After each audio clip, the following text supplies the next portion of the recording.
I still remember the second my daughter stopped smiling. She didn't scream or cry. She looked at me and whispered, "Mom, did we do something wrong?"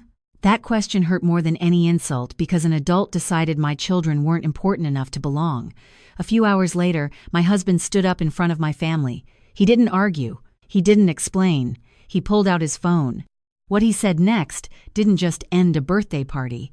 It quietly destroyed a deal. A reputation and a lie my family protected for years, but none of them understood what they had just triggered that day. My name is Allison. I'm in my early 30s, married with 2 kids who still believe the world is mostly fair if you explain it carefully enough. I work in management, long hours, steady pressure. The kind of job where you're always solving problems for other people. At home, though, I try to keep things simple. Dinner at the table. Homework spread across the counter. A house that feels safe even when life outside isn't. That Tuesday evening, I was in the kitchen stirring a pot of pasta sauce. The smell of garlic filling the room. My daughter was coloring at the table. My son was lining up toy cars by color, completely focused. David wasn't home yet. He usually worked late, but he always made it home in time to tuck the kids in. That's when my phone rang. Sarah. My older sister had a way of calling like she already assumed the answer would be yes. Bright voice, fast pace, like she was doing you a favor by including you at all. "Emily's turning 8 next month," she said. "We're doing a big party, that new venue downtown. You know, the one everyone's talking about." I smiled automatically. "That sounds great. The kids will love it." There was a pause. Not long, just long enough. "Well, actually," she said, "we're keeping it smaller. Just close family and Emily's school friends." I turned the stove down. "Okay, what does that mean?" "It means you and David are invited, obviously, but we're not really doing the cousin thing this year." The words landed wrong, heavy, slippery. "My kids?" I asked. She sighed like I was making this complicated. "Emily wants it to feel more grown up, fewer little kids running around. It's her birthday." My daughter looked up from the table, smiling at me, holding up her drawing. I swallowed. "They're her cousins," I said quietly. "They adore her." "And I adore you," Sarah replied, her tone practiced. "But this is what we decided. I told her calmly that if my kids weren't invited, David and I wouldn't be coming either." She laughed it off, warned me Mom wouldn't be happy, and hung up before I could say anything else. That night, after the kids were asleep, I told David everything. He listened without interrupting. When I finished, he nodded once. "Then we're not going," he said. At the time, I thought that was the end of it. I didn't know it was just the beginning. The fallout didn't come all at once. It seeped in through small things. A group message lighting up my phone while I was at work. Photos of balloon colors, a discussion about catering options, everyone talking like nothing had happened. I didn't respond. 2 days later, my mother called. She always did when silence made her uncomfortable. Sarah said, "You're not coming to Emily's party," she said, her voice already halfway to disappointment. "What's going on?" I explained it slowly, carefully, the way you do when you're hoping someone will hear the part that matters. There was a pause, then the familiar answer. "It's Sarah's choice. It's her daughter's birthday. You can't expect her to invite everyone." "I'm not expecting anything," I said. "I'm choosing not to attend something where my children are deliberately excluded." "You're making this bigger than it needs to be," she replied. "Just come. The kids won't even notice." "They will," I said. "They'll notice when every other grandchild is there except them." She sighed. "You're being stubborn. I'm being their mother." We ended the call without resolving anything. After that, the pressure started coming from everywhere. My brother texted, asking if there was drama. I gave him the short version. He said he understood, but he was still bringing his kids because he didn't want to rock the boat. A few aunts chimed in with comments about family unity and not letting small things ruin relationships. Small things. I kept replaying Sarah's voice in my head, calm, certain, like she hadn't said anything cruel at all. David noticed the shift before I said anything else. He started coming home earlier, watching more, asking fewer questions. That's how he was when something felt off. Quiet but alert. The week before the party, my mother called again. This time, she tried a softer approach. "Emily would be so sad if you weren't there," she said. People will ask questions. They can, I replied. I'm not explaining why my kids weren't invited. Well, maybe you should, she said. So people don't get the wrong idea. I almost laughed. The wrong idea about what? That I was difficult, that I couldn't take a hint, that I didn't know my place. The day before the party, Sarah sent one last message in the family chat. A cheerful reminder about the time, the dress code, the parking situation. A smiling emoji at the end like that smoothed everything over. I put my phone down and looked at my kids playing on the floor. My daughter was teaching her brother a game she'd invented. He kept messing it up, and she kept patiently correcting him, never raising her voice. They had no idea what was happening around them, and that was the part that made my chest tighten. That night, David asked, "Are you okay?" "I am," I said after a moment. "But tomorrow might not be." He nodded. "Then we'll handle tomorrow when it comes." I believed him, but I still didn't know how hard tomorrow would hit or how quickly everything would change once my children learned the truth. The morning of the party arrived bright and clear, the kind of day that feels unfair when you're carrying something heavy. David suggested we take the kids somewhere fun, somewhere loud and distracting. We chose the aquarium in the city, their favorite place where everything glows blue and nothing feels urgent. At first, it worked. My son pressed his face to the glass, watching a stingray drift by like a living shadow. My daughter laughed when the penguins dove her ponytail, bouncing with every step. I told myself we had made the right call, that we had protected them. Then my daughter tugged on my sleeve. "Mom," she said softly, "is Emily's birthday today?" The question landed like a dropped plate, sharp, sudden. David's hand tightened around our son's shoulder. "How do you know that, sweetheart?" I asked. "Grandma told me," she said. "She asked what dress I was wearing to the party. Of course she did." I knelt down so we were eye level. The hum of the tanks filled the space between us. "We're not going to that party," I said carefully. Her smile faded. "Why not?" I searched for words that wouldn't break her, words that wouldn't teach her the wrong lesson. "Sometimes," I said, "parties are just for certain people." She blinked. "But I'm her cousin." "I know," I said, my throat tightening, her eyes filled fast and silent. "Does Aunt Sarah not like us?" My son started crying before I could answer, big hiccuping sobs that echoed off the glass. David picked him up immediately, pressing his forehead to his hair.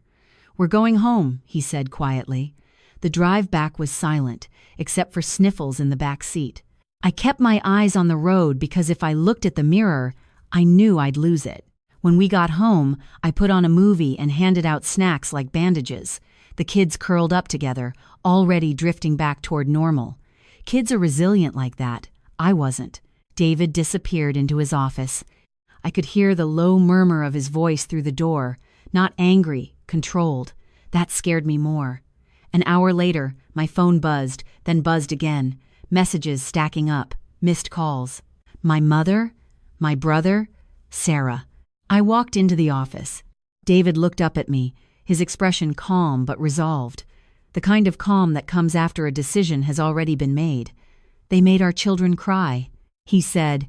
"That's not something I'm willing to overlook." That was the moment I understood something clearly for the first time. Staying quiet hadn't protected anyone. It had only delayed the consequences, and whatever was about to happen next, it wasn't going to be gentle. I didn't ask David what he meant at first. I could tell by the way he was sitting shoulder squared, phone face down on the desk, that whatever decision he had made was already in motion. He wasn't pacing. He wasn't venting. He was calm in a way that only happens after someone crosses a line you never meant to forgive.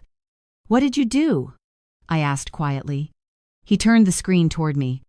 I didn't recognize the details at first. Just a chain of emails, short, professional, carefully worded subject lines about meetings, timelines, approvals, the kind of messages most people skim without thinking twice. Sarah's husband has been trying to lock down a major contract. David said it's been dragging on for months. I knew that much. Sarah had mentioned it more than once, always framing it as the thing that would finally put their family on stable ground. Bigger house, better schools, less stress. It was the reason she'd been tense lately, the reason everything felt like it mattered just a little too much. "What does that have to do with us?" I asked. David looked at me steadily. I'm the one who decides whether that contract moves forward. The room felt suddenly smaller. I didn't know that, I said. You weren't supposed to, he replied. Most people don't connect the dots. Different structures, different names. I like it that way. I stared at the screen again, this time understanding what I was looking at. A decision already sent, already final. You ended it, I said. Yes. My first instinct wasn't relief. It was fear. David, I said slowly. You didn't just do this because of a party, right? He shook his head. No, I did it because someone decided our children were disposable, and then everyone else told us to swallow it. My phone buzzed again, then again. I didn't even have to look to know who it was. Sarah, my mother, my brother. I finally picked up one call. Sarah's voice came through sharp and panicked, stripped of the practiced calm she usually wore. What is going on? She demanded. Mark just got a call saying the deal is dead. Dead. Do you have any idea what you've done? I didn't raise my voice. I didn't apologize. I know exactly what happened. I said, David made a business decision. This is insane, she snapped. Over a birthday party?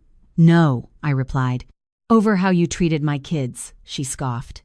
You're seriously going to destroy our finances because Emily didn't want little kids running around. They're not little kids, I said. They're your niece and nephew. That's not the point, she shot back. You know how competitive things are. That contract was everything for us, and my children weren't, I said. Silence crackled on the line. Then my mother cut in, her voice trembling with anger. You've gone too far. This is punishment, Allison. This is revenge. No, I said, this is consequence. You could have talked to us, she insisted. You could have worked this out. We tried, I said. You told me the kids wouldn't notice. They noticed. David reached for my hand, grounding me. Sarah's voice softened just slightly. You planned this, she said. You knew he could do this. I didn't, I replied honestly. But even if I had, it wouldn't change what you did. You're being cruel, she said. You're ruining our future. I took a breath. You hurt my children. Tell me which one of us decided that was acceptable. She hung up. The rest of the afternoon blurred into noise. Messages flying in from relatives who suddenly cared very deeply about family unity. Calls I didn't answer. Opinions I didn't ask for. Everyone had a take once money entered the picture. David ignored it all. He closed his laptop, stood up, and walked into the living room where our kids were sprawled on the floor with blankets and popcorn. He sat down with them like nothing else existed. That night, Sarah showed up at our door, alone. She looked smaller than I remembered, tired. Her eyes flicked around the house as if she was seeing it for the first time. The kids' drawings taped to the fridge, the scuffed coffee table, the life we'd built without needing approval. Can we talk? She asked. We sat in the living room, the same room where my kids had cried hours earlier. She twisted her hands together, avoiding my eyes. I didn't realize it would go this far, she said. Then you didn't think very hard, I replied. She flinched, but didn't argue. I told myself it was just one party. She admitted that they wouldn't even know. They knew, I said. They asked why you didn't like them. Her face crumpled. That's not true. I do like them. Then why did you exclude them? She was quiet for a long moment. When she finally spoke, her voice was raw. Because I was jealous. I didn't interrupt.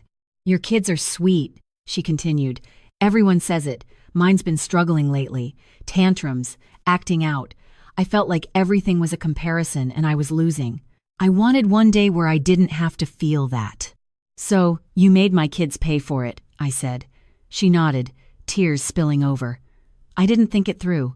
I didn't think about how they'd feel. I was wrong. It wasn't an excuse, but it was the truth. You need to apologize to them, I said. Not to me. To them. I will, she whispered. If you'll let me. That's up to them, I replied. And as for the contract, that's David's decision. She nodded, already knowing the answer. David didn't change his mind. When I asked him later if he ever would, he shook his head. It's not about punishment, he said. It's about who I choose to do business with. I won't partner with people who think hurting children is negotiable. The fallout was immediate. Sarah's husband scrambled for alternatives, smaller deals, less security. They survived, just not the way they'd planned.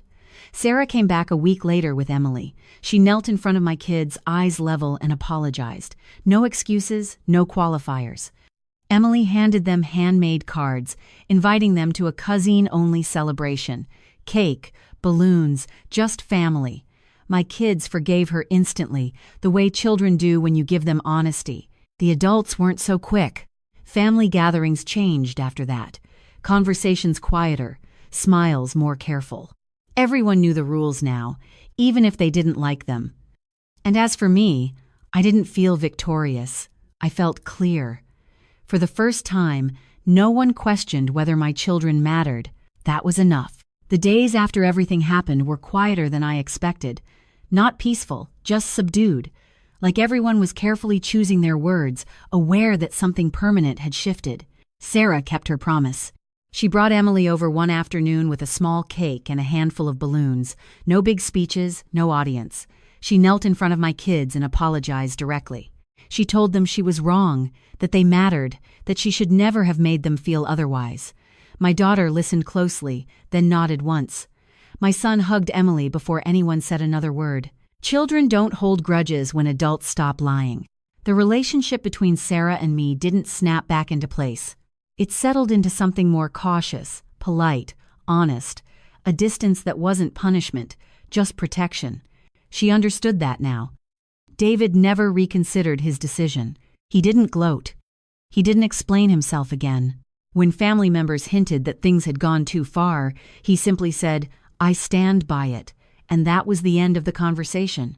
My parents adjusted slowly. My father admitted he understood David's position, even if he wished the fallout hadn't been so public. My mother stopped framing it as an overreaction and started calling it what it was, a boundary. At home, life returned to its rhythm. Homework, bedtime stories, weekend pancakes. The kids stopped asking about the party. They remembered the cake they shared later, not the one they missed. But I remembered, and I carried that memory with gratitude because my children learned something important without ever having to hear it explained. They learned that when someone treats them as less, then the people who love them will stand up. What stayed with me wasn't the canceled deal or the family tension. It was the look on my kids' faces when they realized they were worth protecting. No explanations, no compromises, just love with a backbone. If you've ever had to choose between keeping the peace and protecting your children, you're not alone. Boundaries don't break families, silence does. If this story resonated with you, share your experience in the comments and subscribe so you don't miss the next story about standing up when it matters, Mouse.